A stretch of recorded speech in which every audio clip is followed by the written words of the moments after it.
they'd be able to replicate what they did in the first half in the second, Tim. But Wolves thoroughly deserved the win in the end, would you say? They did, yeah. But they didn't replicate what they did in the first half. I thought it was almost impossible physically to be able to keep that tempo up. But the game plan was great in the first half. I think they've caught Villa at a good time on the back end of a big European game again. They seem to be struggling the next Premier League game after the Champions League.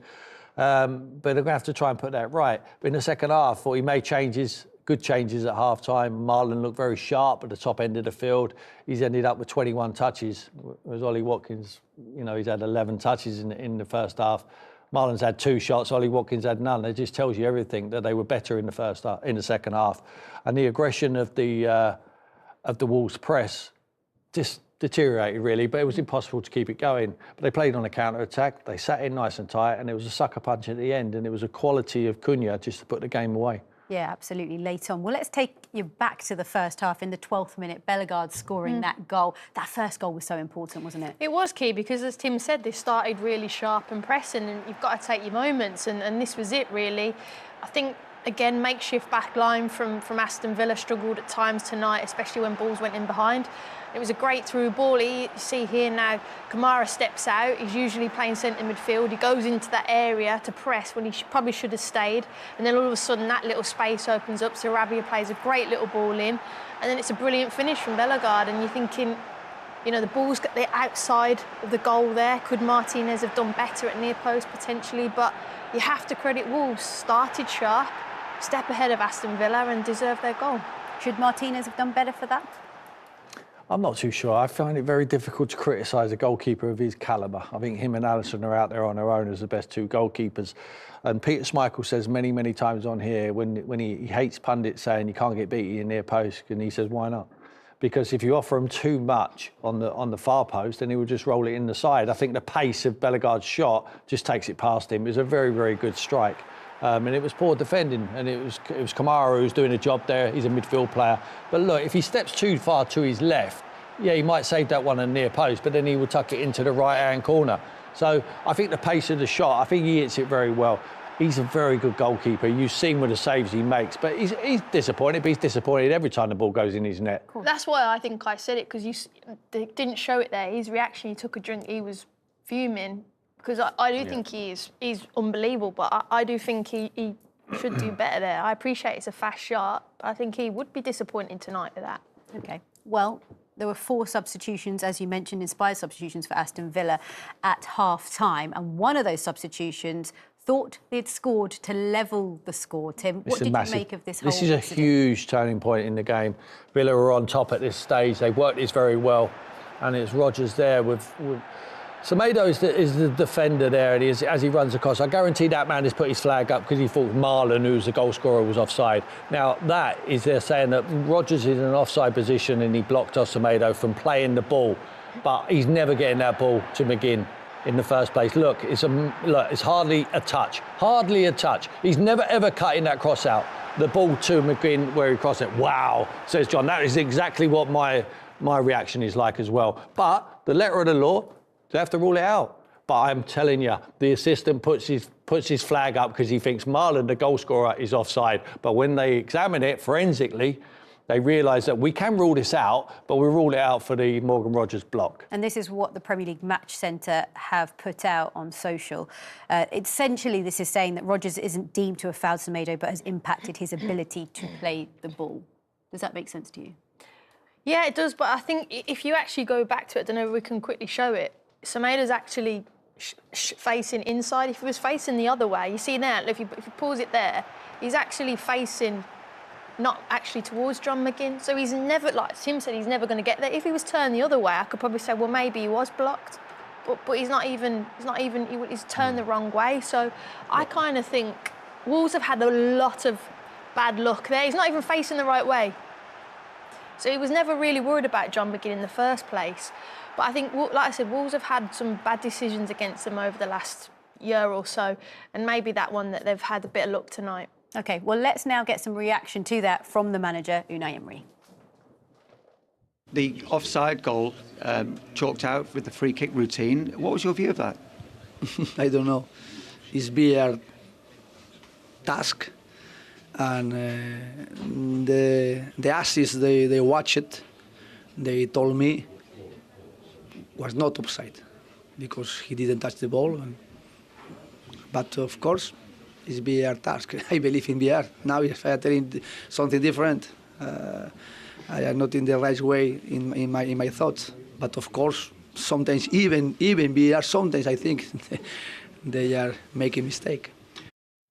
And Tim, I'm sure you can understand his frustration there. Yeah, and he's not trying to find excuses. It is glaringly obvious for me out there. And like, Semedo's never ever playing that ball.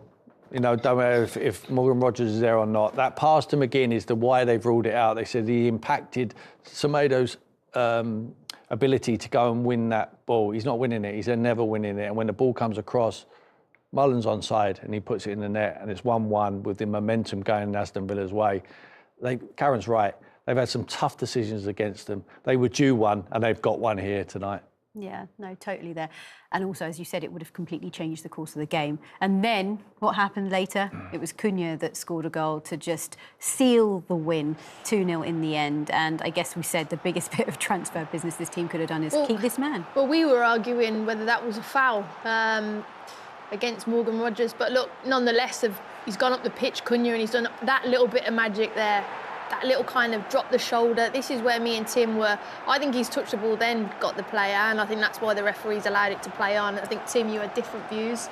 But look, Cunha's in there, 1v1. I thought he ran out of legs a little bit here, and I'm thinking Villa are going to get back. But this shoulder, whoop, see you later.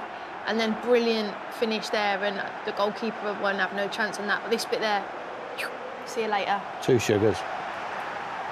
Fantastic. It was a great finish. moment for him and a brilliant moment for Wolves, of course. But just going back to that, did you think there was a foul? Yeah, there? it's a foul. Yeah, it's a foul. I think they've got away with one, they've got away with two, so they're ahead here. If he watches any contact, yeah, he flicks the edge of the ball there, like he definitely kicks Rogers there. Maybe he throws himself up in the air a little bit too theatrical. The referee decides that it's not a foul. But they still got to defend it well enough. Konza just finds himself a little bit high up, and Cunha gets a run on him, and then the finish. And Karen said a little bit of skill there, brilliant, and he finishes it great. And you'd have to say on the balance of play, the way they organised it, did they deserve it? I can't really put my hand up and say yes, they did, but. You know, they've took some decisions against them this year, and today they got away with a couple, and they took a valuable 3 points. Yeah, you talk about the value of those 3 points. As we mentioned many times, the fact that Ipswich and Leicester City both lost their respective games today. Just how big was the victory? I just feel like it could be a huge moment in their season. Well, it was also because they were the last team to go. They'd saw those results, and you're thinking, yes, we've seen that happen, but we've still got to go out there and execute. And I think, again, they would have had that little bit of confidence. And as Tim mentioned earlier, it was the right time to play Villa off the back of the Champions League, injuries to the back line. You know, where was Ollie Watkins' head? Obviously, he went off injured. But credit to them, brilliant result. Derby victory, and I'm now delighted to say we can head straight back to Molineux and hear from one of their key players today, Matt Doherty. Hello, thank you very much for joining us. Hello guys, how are you? Hi, we're very well. Look, first of all, congratulations on today's victory. We were just showing the scenes of the players of Vitor Pereira really enjoying the celebrations with the fans. Talk to us about how much this win meant to you all. Yeah, look, very important. Obviously off the back of 4 losses in a row. Leicester beating Tottenham last week. Teams around us were losing today. We knew Villa had players missing. So we knew going into the game it was a huge opportunity. Just like kind of last week we had Arsenal down to 10 men. We knew that was a huge opportunity, and we kind of let that one slip. So it was important that we didn't let that one slip today. So yeah, look, we're obviously extremely happy, as you can see, with the reaction of everybody at the end. Matt, was that a huge boost, the results of the teams below you before the game? Yeah, look, well, I mean, I saw the results. I think we were just kind of going out to warm up before the games had finished, so I didn't know. I don't think most people kind of knew what the results were, but I'm kind of a geek, so I'm kind of always looking around at results and who's winning what game. So I reckon half the lads didn't even know, but look, it was firmly in the back of my head. You're enjoying it at the right side of the of a free there. You might get another couple 3 years out of that. I have it this year, next year, and an option. So I'm starting to look at that option, thinking that that might get taken up soon. But yeah, look, ever since the manager's come in, very first session, he's put me there. No real explanation. Just said he thinks that I can play both positions. And look, like I'm 33 now. I mean, I don't want to keep running up and down the wing like a madman and hardly touching the ball. I'm really enjoying that position. You get lots of touches, you have to defend obviously, but you always feel like you're in the game. So yeah, it's kind of given me a new lease of life. It is something that I thought I could do in the future, but maybe not this fast. So yeah, look, I guess a shout out to the manager for kind of seeing that, and I'm absolutely loving it there. And Matt, that's important as well because it's a clean sheet for you today. You know, for today, 52 goals that you guys have conceded. So that is really big, that clean sheet for you. Well, I know it's a bit of a cliche, but you know, everybody says you clean sheets win and you win games, and it's just as simple as that.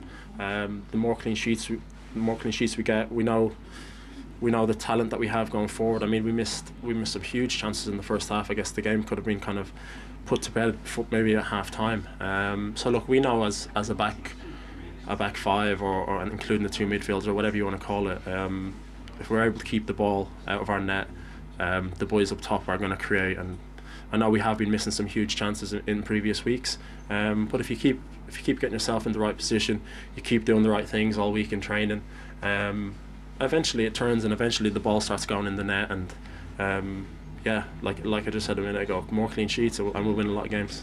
Matt, you've been through a lot with this Wolves side. You were part of the team that made back-to-back finishes and 7th in the league, played in Europe, so you experienced the highs, and now this season has been particularly difficult, struggling in that relegation scrap at the bottom of the table. How important is your voice and your experience in that dressing room in keeping belief and spirits high? Well, I hope it's important. I mean, I hope they listen. You know, players these days, it goes in one ear and out the other half the time. So, look, I've obviously been around a long time. I mean, 14 years. I think it was 14 years ago. I was still doing the same drive to training. I can't believe I've been here this long. So yeah, look, I've obviously seen a lot of things. If I can pass along a little message here or there, yeah, I'm sure the lads respect my judgment and my words enough to listen. So yeah, but like I said, even though we're struggling, I'm kind of just enjoying playing again and enjoying the challenge of trying to get Wolves safe. Well, Matt, thank you very much for taking the time to talk to us. We enjoyed watching you guys today, and best of luck with the rest of the season. Oh, it was lovely hearing you. Well done, pal. Well done. Thank you. Well done. Bye. Overall, Tim, do you see Wolves surviving? I do. I really do. I think when you've got quality like Cunha in your side, like if they keep hold of him, what I think they will, I think they'll stay in the division.